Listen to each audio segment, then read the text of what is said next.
2024 June മാസം 1-ാം തീയതി മുതൽ വിവിധ നടപടിക്രമങ്ങൾക്ക് സർക്കാരിൻ്റെ ഭാഗത്തു നിന്ന് അതും കേന്ദ്ര സംസ്ഥാന സർക്കാരിൻ്റെ ഭാഗത്തു നിന്ന് വിവിധ പദ്ധതികളുടെ ആനുകൂല്യം ലഭിക്കണമെങ്കിൽ നമ്മൾ ആധാർ അധിഷ്ഠിതമായിട്ടുള്ള KYC പ്രക്രിയ പൂർത്തിയാക്കിയേ മതിയാകൂ.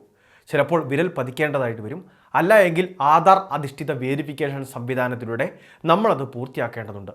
കേന്ദ്ര സർക്കാരിൻ്റെ ആനുകൂല്യങ്ങളായ PM കിസാൻ സമ്മാൻ നിധി, അതോടൊപ്പം തന്നെ ഗ്യാസ് കണക്ഷൻ വാങ്ങിയിട്ടുള്ളവരുണ്ട്. അതായത് പ്രധാനമന്ത്രി ഉജ്ജ്വൽ യോജന ഗ്യാസ് കണക്ഷൻ. ഇനി നമ്മുടെ സംസ്ഥാനത്തെ കാര്യങ്ങൾ എടുക്കുകയാണെങ്കിൽ 60 ലക്ഷത്തോളം ആളുകൾ ക്ഷേമനിധി ബോർഡ് വഴി അതോടൊപ്പം തന്നെ സാമൂഹ്യ സുരക്ഷാ പെൻഷനുകൾ വാങ്ങുന്നവരുണ്ട്. ഇങ്ങനെ വിവിധ ആനുകൂല്യങ്ങൾ സർക്കാരിൻ്റെ ഭാഗത്തുനിന്ന് വാങ്ങുന്നവർ, ഇതോടൊപ്പം തന്നെ റേഷൻ ആനുകൂല്യം വാങ്ങുന്ന റേഷൻ കാർഡ് ഉടമകൾ, ഇവരെല്ലാം തന്നെ ഇനി ആനുകൂല്യം മുടങ്ങാതെ ലഭിക്കണമെങ്കിൽ ബന്ധപ്പെട്ട വകുപ്പിൽ അല്ലെങ്കിൽ ബന്ധപ്പെട്ട സ്ഥാപനങ്ങളിൽ, അത് സർക്കാർ പറയുന്ന സ്ഥാപനങ്ങളിൽ അല്ലെങ്കിൽ സർക്കാർ പറയുന്ന കേന്ദ്രങ്ങളിൽ, അതുമല്ല എങ്കിൽ ഓൺലൈൻ സർവീസ് സെൻ്ററുകളിൽ നേരിട്ട് എത്തിച്ചേർന്ന ആധാറിൻ്റെ കോപ്പിയുമായിട്ട് എത്തിച്ചേർന്ന ആധാർ അധിഷ്ഠിത KYC പൂർത്തീകരിക്കുകയോ അതല്ല എങ്കിൽ വിരൽ പതിച്ചുള്ള മസ്റ്ററിംഗ് പൂർത്തീകരിക്കുകയോ വേണം. സംസ്ഥാനത്ത് ബയോമെട്രിക് മസ്റ്ററിംഗ് ഉൾപ്പെടെയുള്ള കാര്യങ്ങൾ ജൂൺ മാസം മുതൽ ആരംഭിക്കുമെന്ന തരത്തിലാണ് ഇപ്പോൾ സർക്കാരിൻ്റെ ഭാഗത്തുനിന്ന് അറിയിപ്പ് വരുന്നത്. തീയതികളിൽ സ്ഥിരീകരണമായിട്ടില്ല എങ്കിൽ പോലും 1-ാം തീയതി മുതൽ തന്നെ PM കിസാൻ സമ്മാൻ നിധിയുടെ പുതുക്കൽ പ്രക്രിയ അത് നാളിതുവരെ ചെയ്യാത്തവർക്ക് ചെയ്യാനുള്ള സമയമുണ്ട്. അടുത്ത മാസം മുഴുവനുമായിട്ട് തന്നെ KYC പൂർത്തീകരിക്കാൻ സംവിധാനമുണ്ട്. കാരണം നിലവിൽ PM കിസാൻ സമ്മാൻ നിധിയുടെ ആനുകൂല്യമെല്ലാം വൈകിയായിരിക്കും വിതരണം നടത്തുക. അതുകൊണ്ട് തന്നെ ധനസഹായം ലഭിക്കേണ്ട വ്യക്തികൾ ഇതുവരെ KYC പൂർത്തീകരിച്ചിട്ടില്ല എങ്കിൽ അല്ലെങ്കിൽ KYC ചെയ്യുമ്പോൾ പരാജയപ്പെട്ടിട്ടുള്ളവരെല്ലാം തന്നെ അടുത്തുള്ള ഓൺലൈൻ സർവീസ് സെൻ്ററിൽ ആധാറിൻ്റെ കോപ്പിയുമായിട്ട് എത്തിച്ചേർന്ന ആധാറുമായിട്ട് ലിങ്ക് ചെയ്തിട്ടുള്ള മൊബൈൽ കൂടി കയ്യിൽ കരുതണം.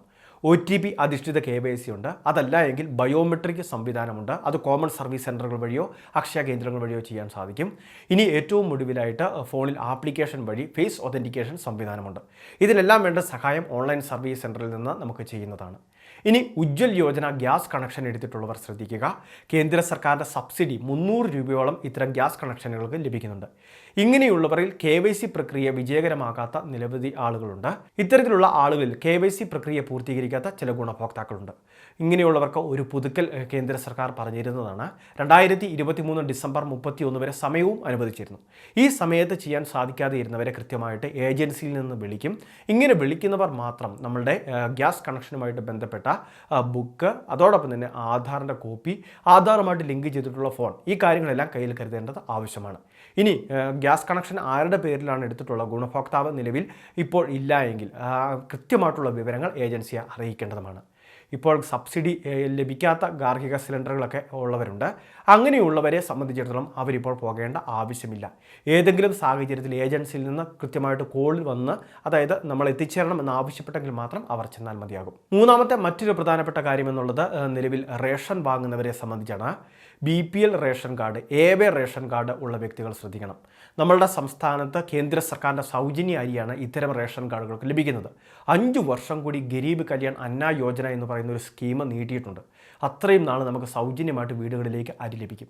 നമ്മളുടെ റേഷൻ കാർഡിൽ 5 പേരുണ്ടെങ്കിൽ 5 പേർക്കായിട്ടാണ് ഈ അരി വീതിച്ച് നൽകുന്നത്. ഒരാൾക്ക് ചിലപ്പോൾ 5 കിലോ ഭക്ഷ്യധാന്യം വീതമൊക്കെ ആയിരിക്കും ലഭിക്കുന്നത്. ഇങ്ങനെ റേഷൻ ആനുകൂല്യം വാങ്ങുന്ന വ്യക്തികൾ അത് അർഹതയുള്ളവർ വാങ്ങുന്നുണ്ട് എന്ന് അല്ലെങ്കിൽ അവർ ജീവിച്ചിരിപ്പുണ്ട് എന്ന് കേന്ദ്ര സർക്കാരിന് മനസ്സിലാകുന്നതിന് വേണ്ടിയാണ് ഒരു മസ്റ്ററിംഗ് സംവിധാനം ഈ KYC എന്ന് പറയുന്ന പ്രക്രിയ കൊണ്ടുവന്നത്. ജൂൺ മാസം മുതൽ അത് പുനരാരംഭിക്കുമെന്നാണ് ഇപ്പോൾ നമുക്ക് ലഭിക്കുന്ന അറിയിപ്പ്. ജൂൺ മാസം മുതൽ ഇത്തരത്തിൽ റേഷൻ കാർഡ് ആധാറുമൊക്കെ ആയിട്ട് നമ്മുടെ റേഷൻ കടകൾ വഴി തന്നെയാകും ഇത് ചെയ്യേണ്ടത്. വയ്യാഴികയുള്ള ആളുകൾ, സ്ഥലത്തില്ലാത്തവർ, ഇക്കാര്യങ്ങളെല്ലാം തന്നെ ഇളവുകൾ പ്രഖ്യാപിക്കാനും സാധ്യതയുണ്ട്. അതുകൊണ്ട് തന്നെ അത്തരം ആളുകൾ നിരാശപ്പെടേണ്ട സാഹചര്യമില്ല. അവർക്ക് ഇളവുകൾ ഉള്ളതുകൊണ്ട് തന്നെ ഇനി ഒരുപക്ഷെ പുതിയ സർക്കാർ അധികാരത്തിലേറ്റിയ ശേഷം ഇതിന് പ്രത്യേക നിയമങ്ങൾ അതോടൊപ്പം തന്നെ ഇളവുകൾ കൂടുതലായിട്ടുണ്ടാവാനും സാധ്യതയുണ്ട്. ഏറ്റവും ഒടുവിലായിട്ട് സംസ്ഥാനത്തെ പെൻഷൻ ഗുണഭോക്താക്കളാണ്. ക്ഷേമനിധി ബോർഡ് വഴിയൊക്കെ ആനുകൂല്യം വാങ്ങുന്നവർക്ക് ലൈഫ് സർട്ടിഫിക്കറ്റ് സമർപ്പണം, അതോടൊപ്പം തന്നെ സാമൂഹ്യ സുരക്ഷാ പെൻഷനൊക്കെ വാങ്ങുന്നവർ നേരിട്ടെത്തി വിരൽ പതിച്ചുള്ള മസ്റ്ററിങ്, ഈ കാര്യങ്ങളെല്ലാം ജൂൺ മാസം ആരംഭിക്കാനാണ് സാധ്യത. നിലവിൽ ജൂൺ മാസത്തോടെ ഇതിൻ്റെ ക്രമീകരണങ്ങൾക്ക് തുടക്കം കുറിക്കുന്നതിന് വേണ്ടിയുള്ള പ്രധാന കാര്യങ്ങളാണ് ഇപ്പോൾ നടന്നുകൊണ്ടിരിക്കുന്നത്. കാരണം ഇലക്ഷൻ്റെ കുറച്ച് കാര്യങ്ങളൊക്കെ ആയിട്ട് ബന്ധപ്പെട്ട് നിലവിൽ ഈ കാര്യങ്ങളെല്ലാം തടസ്സപ്പെട്ട് കിടക്കുകയായിരുന്നു. എന്നാൽ എല്ലാ വർഷവും മസ്റ്ററിങ് ഉണ്ടാകണമെന്ന സർക്കാരിൻ്റെ അല്ലെങ്കിൽ ധനവകുപ്പിൻ്റെ കൃത്യമായിട്ടുള്ള നിർദ്ദേശമുണ്ട്. അതുകൊണ്ട് തന്നെ അക്ഷയ കേന്ദ്രങ്ങൾ വഴിയായിരിക്കും ഇത് ആരംഭിക്കുന്നത്. തീയതി 1-ാം തീയതി ഇത് ആരംഭിക്കുമോ എന്ന് ഒരുപാട് ആളുകൾ ചോദിച്ചിരുന്നു. 1-ാം തീയതി ഇത് ആരംഭിക്കുകയില്ല. ഇതിൽ ഇളവുകളുണ്ടാകും. തീയതി സർക്കാരിൽ നിന്നും അറിയിക്കുന്ന സമയം തന്നെ വീഡിയോയിലൂടെ ഈ കാര്യങ്ങൾ അറിയിക്കാം. പക്ഷേ ഈ കാര്യങ്ങൾ ഉണ്ടാകുമെന്ന് എല്ലാവരും ഒന്ന് മനസ്സിലാക്കി വെക്കുക. തീയതിയും മറ്റു കാര്യങ്ങളും സർക്കാരിൽ നിന്ന് കൃത്യമായിട്ട് ലഭിക്കുന്നതനുസരിച്ച് നിങ്ങൾക്ക് ലഭിക്കാൻ ഇപ്പോൾ തന്നെ നമ്മുടെ ചാനൽ സബ്സ്ക്രൈബ് ചെയ്യുക.